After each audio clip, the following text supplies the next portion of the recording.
Well, here we are, a week after it sort of felt like we might be getting really close to the end of the actor strike, and the actor strike is still on, and we are right up against that deadline that the studio said, hey, if we don't get a deal within about a week, and that's where we are right now, we're going to shut down negotiations and not talk again till January because we're going to miss the new TV season. We're going to miss our release schedules. So there's no point in us still talking. And here we are. Now, because that's the case, the two sides kept negotiating last week. They were at the negotiating table, the actors, the studios, hammering through details. We heard that they were making progress on a bunch of things, still being held up on a couple things more. Well, over the weekend, I believe it was late Friday, the studios gave to the actors union, SAG, what they are calling their last, best, and final offer. And now it's just up to see whether the actors will accept it or not. This comes to us from the folks over at Deadline, who write the following.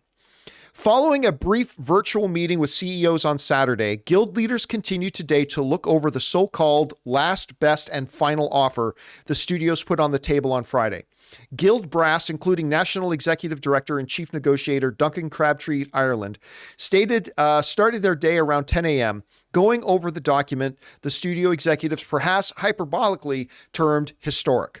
There's a lot to digest here, Guild Insider told Deadline about the SAG-AFTRA's review of the studio's response proposal. This simply takes time to review and respond. All right. So we've come to this now, 114 days. I think we're at 114, 113 days into the strike now. We've gotten to the point where one of the sides is now, at some point, one of the sides was going to submit what they would call their last, best, final. That's it. This is as far as we're willing to go. And it came from the studios. After 3.5 months, going on 4 months of talks, strikes, negotiations, if one side has finally said, this is as far as we are willing to bend on this. And they've given them what they call their last, best, and final. Now, understandably, such a proposal is probably going to be lengthy. There's a lot of issues that the actors and the studios are trying to work through. And understandably, the actors couldn't just look at it and go, okay, sure. You got to take your time with it. You got to know what you're agreeing to. You got to find anything that you still think is problematic, all that kind of stuff. I expect we're going to get an answer for them today or tomorrow. I mean, they're basically out of time. It's either got to be today or tomorrow or else everything's done. Now, I've heard some people say that, well, it's not helpful in a negotiation to come back with language like last, best, and final offer. But I would say, yeah, it is.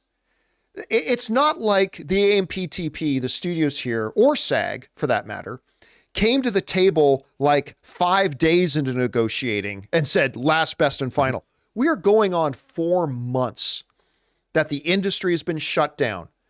The actors in SAG have given. The studios have given. They've both come off their hardline positions. They've both compromised a bit here. But at some point, somebody has to say, guys, this is as far as we're willing to go. Like we've given and given and given, and you've given and given and given. But at some point, one of the two sides, I believe, has to just say, this is our best. Like we literally cannot do any better than this. And you either think this can work or you say it can't work, in which case we're all screwed because this is as far as we're willing to go. And I think for this thing to get moved forward, I think one of the two sides, and I would have been fine if SAG did it as well, one of the two sides I think had to come out and just say, look, we've been going at this for months. We've kept giving a little bit more and a little bit more. You've given a little bit more, a little bit more. But at some point, one of us has got to draw a line in the sand and say, look, this has got to be our middle ground. And if it's not our middle ground, and you can't move anymore, and we can't move anymore, then we're done. There's nothing left for us to do. And I know, Sean, that is not what anybody wants to hear.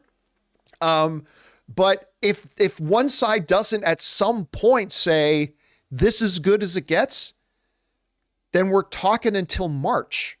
If everybody still keeps thinking they can get one more last drop of blood out of the other side, it's never going to get resolved. I don't know. We want to take a second to thank a sponsor of today's episode, Rocket Money. Do you struggle to save money every month? With Rocket Money, you can quickly identify all those sneaky subscriptions that keep charging you month after month and cancel any you no longer use. For example, did you know that over 80% of people have subscriptions that they've completely forgotten about? It's too easy to subscribe to a free trial of something and then completely forget about it once you stop using it. That's why I'm such a big fan of Rocket Money. I've told you guys before that when I started using Rocket Money, I realized that I was still subscribed to a gym in another city I had moved away from 2 years ago. Also, my music service? Yeah, I found out I was still subscribed to 2 others. How much do you think you're paying a month on subscriptions? Most people think they're paying $80 a month, but they're actually paying closer to $200. That's why I use Rocket Money. Rocket Money is a personal finance app that finds and cancels your unwanted subscriptions, monitors your spending, and helps you lower your bills all in one place. With Rocket Money, you can easily cancel the ones you don't want with just the press of a button. With over 5 million users and counting, Rocket Money has helped save its customers on an average of $720 a year and $1 billion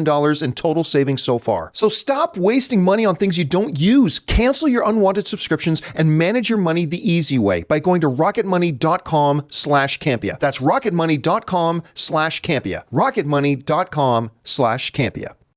You heard about this. I'm feeling optimistic that we're going to hear that they accept the deal. I'm feeling optimistic. I know SAG has done a lot of work on this. I feel like we're going to hear in the next 24, 48 hours that they accept the deal. Then again, I felt the same way a week ago, and that never happened. So I don't know. What do you think about the state they're in, the fact that the studios came back and said, look, this is our last, best, and final? Do you think they're still too far apart? Do you think we're going to be sitting around till January now? How do you see this? Yeah, it's a whole week straight of like, is it done? Is it done? I heard it was going to end, and then we're still kind of doing this. I feel like we're kind of just at one of these really tough moments where the technology's radically changed from the traditional forms of compensation for actors, and the studios are still figuring out how to properly monetize streaming to even make them profitable. And when you have that, you just have a big problem where 2 people, for good reason, have their feet dug into the sand with where they're at, with strong demands or things they just can't give on because the monetization model isn't fully working yet. And so, I mean, I hope they can work it out, but I also fully understand why this was dragged out for as long as it was, because it's not clean and simple. It's a messy situation because they're still figuring out streaming. These studios have gigantic debt. Viewership numbers on a number of them aren't as good as they want them to be. So hopefully each of them got enough of what they want or what they're able to surrender that they can find that place to end this. But even right before we started, you were messaging me. Have you heard anything this morning? Have you heard anything? Because it's felt that close since like Friday a week ago. So hopefully so. But man, it just it's going to be a mess if this falls through. I mean, I think you just unfortunately kind of nailed it. If this does fall through at this point, look, the industry still has not recovered from the pandemic shutdown. It just hasn't. I mean, it's made good progress, but it has not recovered. And if the industry's still in a weakened state, and it's gotten only weaker as a result of the strikes. And if they can't figure out a way to get this done now, and these strikes go into January, I don't like using absolutist language, but I really feel like they're in danger, both sides here, of causing irreparable harm. Like, I believe that they're in a position right now where damage can be done that will not be able to be fixed. If we all end up sitting around till the new year, February, shows aren't airing, movies are missing their release dates, all this kind of stuff. I really hope that what the studio's calling their final and best is good enough. And if it is good enough, and that's a big if, that the actors will look at it and say, hey, it's not everything we wanted, but we all got to give a little. Let's accept this and get back to work. But a lot of ifs still in the air.